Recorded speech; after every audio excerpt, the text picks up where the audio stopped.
समतापी प्रक्रम हमने देखा।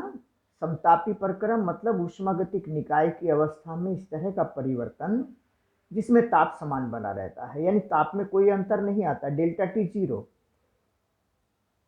डेल्टा टी जीरो है चूंकि आंतरिक ऊर्जा U केवल ताप पर निर्भर करती है, इसलिए डेल्टा U बराबर zero. W P delta V होता है, Q माइनस डब्ल्यू बराबर डेल्टा U। ये ऊष्मागतिकी का प्रथम नियम है।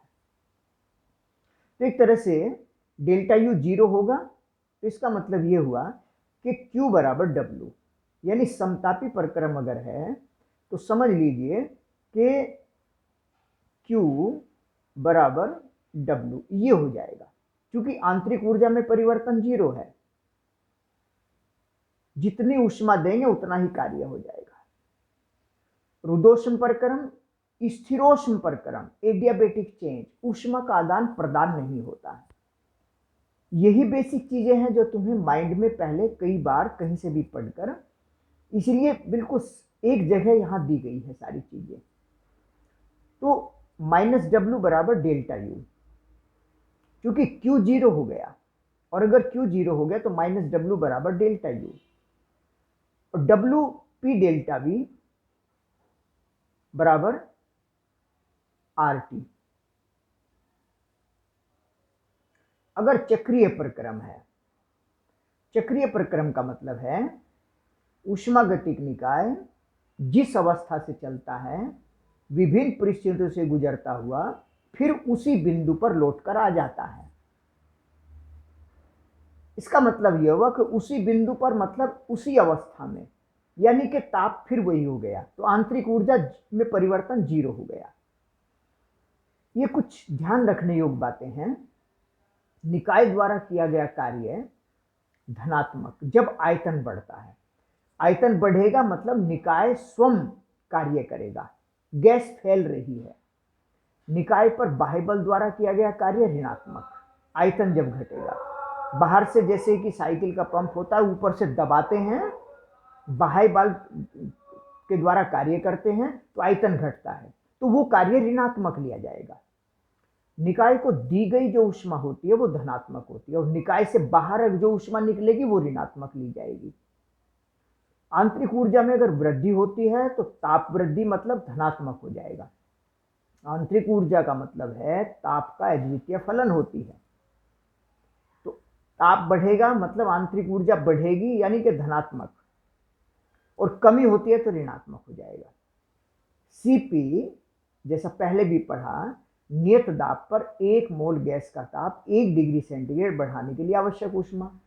सीवी नियत आयतन पर 1 मोल गैस का ताप 1 डिग्री सेंटीग्रेड बढ़ाने के लिए आवश्यक ऊष्मा।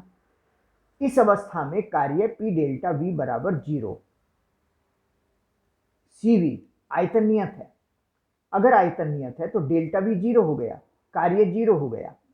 अतः Q बराबर डेल्टा U, क्योंकि W जीरो हो गया तो Q माइनस डब्ल्यू बराबर डेल्टा U होता है, तो Q बराबर डेल्टा U। और डेल्टा U ऊष्मा क्या होती है? ऊष्मा होती है Cm डेल्टा T। C मतलब Cv आयतन नियत है, M मतलब 1 मोल गैस, डेल्टा T तो Cv into 1 into delta T, ये Q हो गया। तो आंतरिक ऊर्जा में परिवर्तन अगर नियत आयतन है, नियत आयतन पर आंतरिक ऊर्जा में परिवर्तन डेल्टा U बराबर Cv डेल्टा T हो गया। इसे यूं कह सकते हैं कि delta U upon delta T बराबर Cv, तो Cv बराबर delta U upon delta T, du by D T कह लीजिए, Cv du by D T. और ये 1/2 Fr होता है। अभी ये F जो है वो डिग्री ऑफ फ्रीडम होती है, स्वातंत्र कोटि होती है, फ्रीडम, डिग्री ऑफ फ्रीडम। किसी भी गैस के अणु कितनी स्वतंत्र रूप से गतियां कर सकते हैं, जितने भी तरीके से वो स्वतंत्र रूप से गति करके उनमें स्वतंत्र रूप से अलग अलग टाइप की ऊर्जाएं होती हैं, तो वही जो गतियां होती हैं अलग अलग तरह की, वही डिग्री ऑफ फ्रीडम कहलाती है। अभी डिटेल में जानेंगे बाद में, और ये फॉर्मूला कहां से आया ये भी बताएंगे। एक ऊर्जा का समविभाजन नियम का हम जिक्र करेंगे। पहले ये टॉपिक देख लीजिए, Cp माइनस Cv। बराबर आर, ये मेयर का सूत्र होता है। मेयर के सूत्र को दो तीन तरीके से निकाला जा सकता है, उसको लिखा जा सकता है। एक तरीका ये है, ऊष्मागतिक निकाय को नियत आयतन पर अगर हम रखें और Q ऊष्मा दें, Cv मतलब नियत आयतन पर, Cp मतलब नियत दाब पर, तो नियत आयतन की अगर हम बात करें ताप परिवर्तन dt, तब Q बराबर du, क्योंकि ऊष्मागतिकी का प्रथम नियम Q माइनस W बराबर डेल्टा U होता है।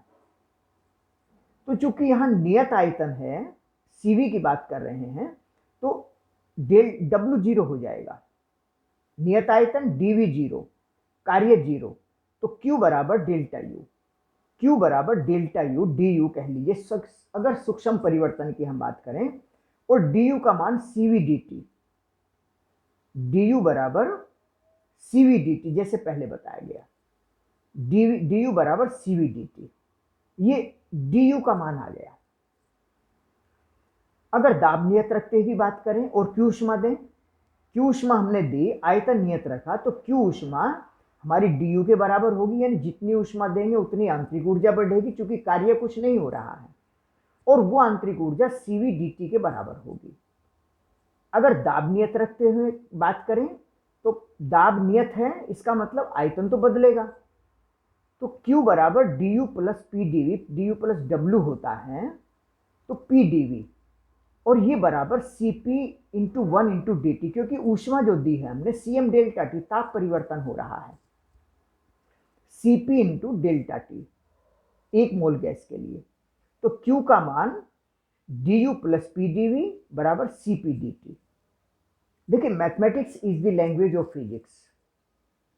बिना मैथमेटिक्स की अभ्यास के, अच्छी तरह की जानकारी के, आप फिजिक्स में कुछ भी प्राप्त नहीं कर सकते, कुछ भी समझ नहीं सकते हो।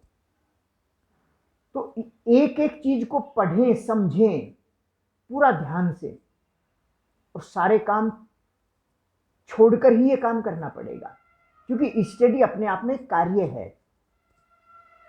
आपको पढ़ना है तो अपनी जिम्मेदारी पर पढ़ना ही पड़ेगा। तो Q बराबर, यानी Q ऊष्मा हमने दी, अगर प्रेशर कांस्टेंट रखा तो du प्लस पी dv हो गया, और Q का मान Cp dt होता है। तो यहां जैसे यहां du है, यहां du है, क्योंकि ताप बढ़ा है, यहां भी dt ताप बढ़ा है, यहां भी dt ताप बढ़ा है। अगर ताप में परिवर्तन समान हुआ है तो आंतरिक ऊर्जा में परिवर्तन समान होगा, क्योंकि आंतरिक ऊर्जा ताप का अद्वितीय फलन होती है। ये बातें कई बार आ चुकी हैं, अब तक भी देखिए।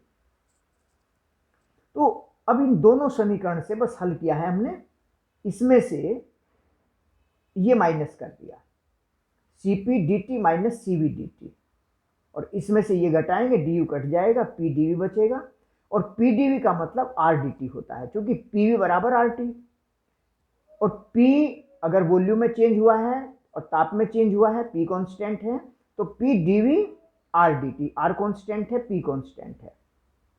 Cp वाले में ही हमने ये किया है, प्रेशर वाले में ही, बस एक लाइन में आ गया, Cp माइनस u बराबर r। ये मेयर का सूत्र कहलाता है।